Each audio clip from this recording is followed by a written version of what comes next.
Advocacy with APA, and I am here with Harriet Tregoning.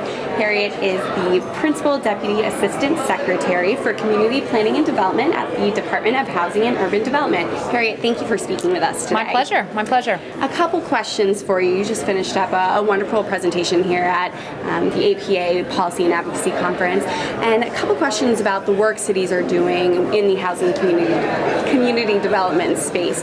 Tell us about what some of the most innovative cities are doing in that area. What are the projects they're doing to really bring this together? Well, I think what cities are finding is that to address the underlying issues of poverty and segregation by race and income, that it's not enough just to provide the housing, although that is an essential and Herculean effort in a lot of communities, but that they also have to engage the transportation investments, the job creation investments, education, health, that it's really a multifaceted approach that changes the life outcomes for people. It's not any one of those things alone that can really make a difference. It has to be all together. And so what are some of the biggest challenges, maybe stick with three, that planners are facing on the ground? Well, I think that in a global context, that we're seeing an incredible amount of urbanization, and that the population growth in many places in the world, in major cities, is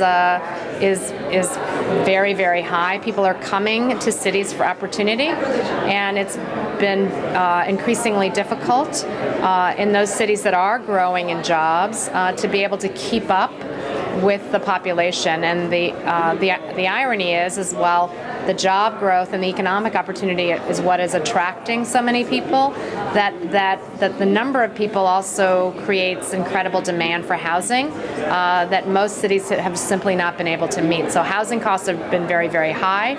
So you end up with issues of informal, unsafe, unsanitary settlements, homelessness, and a host of other ills that undermine the promise that cities hold for so many people. And a last question for you. You've worked at every level of government. Maybe provide us with one takeaway that you can share that talks about how these levels can work together to create communities of opportunity. Well, that's a really good question. I do think that in many ways, even though I'm a federal official now, I think that things might work best when the local governments take the lead. They have proven to be extremely fast to innovate, willing to take risks that sometimes other levels of government are insulated from or unwilling to do, and that they have become increasingly demanding in a good way about what they expect from their state and federal governments to be able to support their innovations and their efforts to address real problems on the ground. So, what I would say is all of us should be trying to work more closely with our local leaders and then share those best practices as quickly as we can across the nation.